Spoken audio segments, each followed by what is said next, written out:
내가 얼마만큼 유보이익을 장기적인 시각에서 관리를 해나가냐가 되게 중요한 거고, 유보이익 관리의 가장 중요한 수단 중에 하나가 배당이다.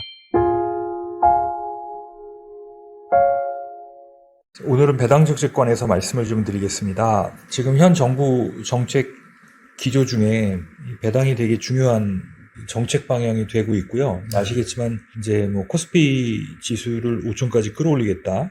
네, 이런 이제 공약도 있고요. 예를 들어서 삼성전자 같은 글로벌 회사들을 몇 개 더 만든다, 이런 개념이 아니고 이제 지배 구조를 더 투명하게 만든다는 거에서 지금 상법 개정이 굉장히 논의가 되고 있잖아요. 네네. 네.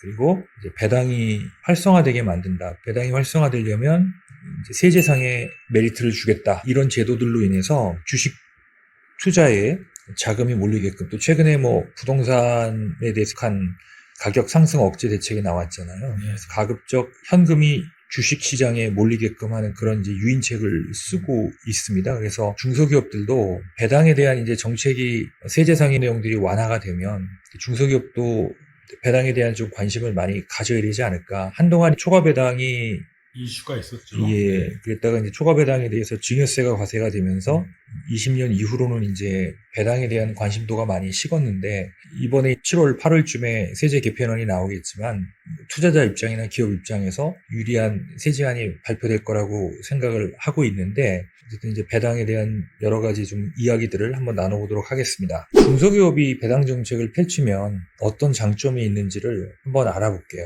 네. 이제 뭐 기본적으로는 그렇죠. 재무 여력이 돼야 되겠죠.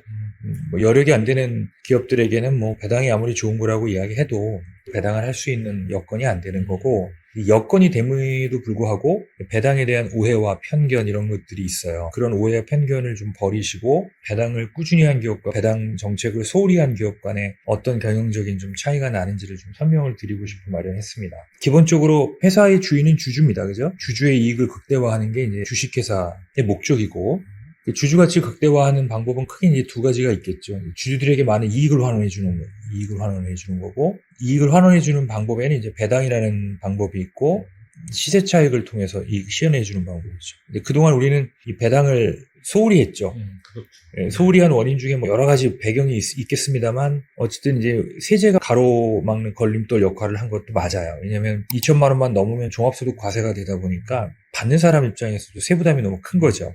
그러다 보니까 이제 샀다 팔았다 하는 시세 차익 쪽으로 몰리는데, 이 시세 차익이 되기 위해서는 주식시장의 지배구조 투명성이라든가 이런 것들이 담보가 돼야 되는데, 최근에 뭐 여러 가지 시세 조작이라든가 우리 사회 주식시장의 디스카운트 요인들이 계속 지금 노출되고 있지 않습니까? 그러다 보니까 뭐 그런 부분이 투명화가 전제되어 있는 뭐 미국 주식이나 이런 쪽으로 많이 자산이 흘러가고 있고, 그래서 베이비 부머 세대가 많이 경제활동에서 은퇴를 하게 되면 당연히 이제 노후 자금에 대한 수요가 많아지잖아요. 네. 그래서 이 자금을 수요하는 데 있어서 안정적인 배당을 주는 기업의 주식이 굉장히 시대적으로도 굉장히 호응을 받을 수밖에 없을 것 같아요. 거기에 이제 세제 완화가 맞물리면 이제 배당을 안정적으로 지급하는 회사의 가치가 높아질 수밖에 없고, 같은 맥락에서 대부분 가족법인들이야 뭐 주주가 되게 제한적이지만 제3 투자자들에게 투자를 유치하고 싶거나 투자를 이미 유치하고 있는 기업들 같은 경우도 주주들이 투자한 지분의 실질적인 가치를 높이는 효과를 낼 수 있는 가장 좋은 방법은 배당이다. 특히 비상장 기업은 샀다 팔았다 하는 그런 매매 행위를 빈번하게 할 수가 없잖아요. 그렇죠. 두 번째는 이제 우리가 보통 법인이다 하면 법인이 갖는 장점을 크게 세 가지로 보통 꼽습니다. 매출에서 유리한 측면이 있다. 대출에서 유리하다. 세금에서 유리하다. 근데 사실 여기에 이제 하나 플러스 되는 게 지분의 유동화예요. 그래서 이제 내가 언제든 사업을 통해서 창출한 이익을 주식 매매를 통해서 언제든 현금화할 수 있다는 게 굉장히 큰 장점인데, 현실적으로 우리나라는 이 세 가지 때문에 법인을 보통 하죠. 선진국 같은 경우는 이게 가장 큰 장점이 되겠죠. 비상장 기업은 주식 매각이 현실적으로 넉넉하지 않잖아요. 근데 이제 지분 가치를 배당을 통해서 현금화할 수 있다는 것도 하나의 큰 장점으로 꼽을 수 있겠죠. 그다음에 어떤 특정 기업이 지속적이고 일관된 배당 정책을 유지한다 하면 그 기업에 대한 재무적 안정성과 투명성에 대해서 대외적 신뢰도가 높아질 수밖에 없어요. 그럼 이제 그 결과로서 이제 금융기관이나 거래처 등 다양한 이해관계자가 신뢰가 당연히 쌓이고 그 결과 이제 기업은 안정적인 성장과 대외 신인도 제고에 기여할 수 있다는 장점이 있고요. 자, 가족법인이라 하더라도 이제 상황에 따라서 외부의 제3자의 투자를 받아야 될 때가 있잖아요.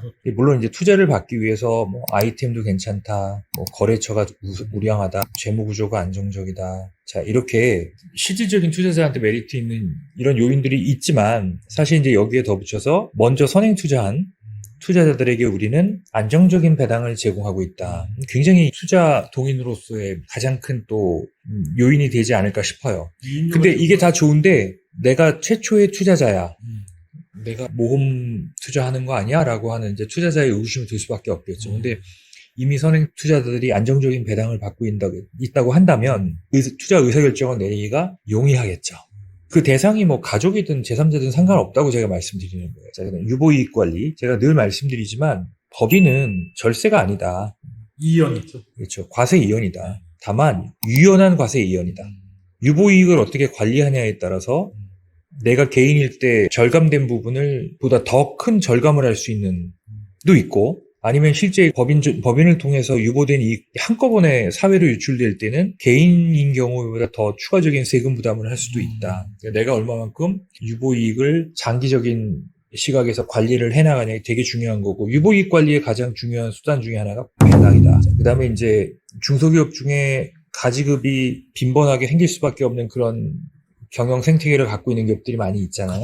네. 건설기. 네. 그래서 대표님들이 배당이 익숙치 않다 보니까 이 가지급금이 단발적으로 생기는 거야 뭐 크게 문제가 안 생기겠지만 가랑비에 옷 젖듯 이게 장기에 누적적으로 생기면 해결하기 굉장히 어려워지거든요. 그래서 이제 매년 적정한 배당을 함으로 인해서 비공식적으로 발생하는 가지급금의 부담을 최소화시킬 수 있다는 것도 이제 배당 정책이 갖고 있는 가장 큰 장점 중에 하나라고 볼 수 있을 것 같습니다. 네, 오늘은 중소기업에서의 배당 정책의 필요성과 이익이라고 말씀드려도 될 것 같습니다.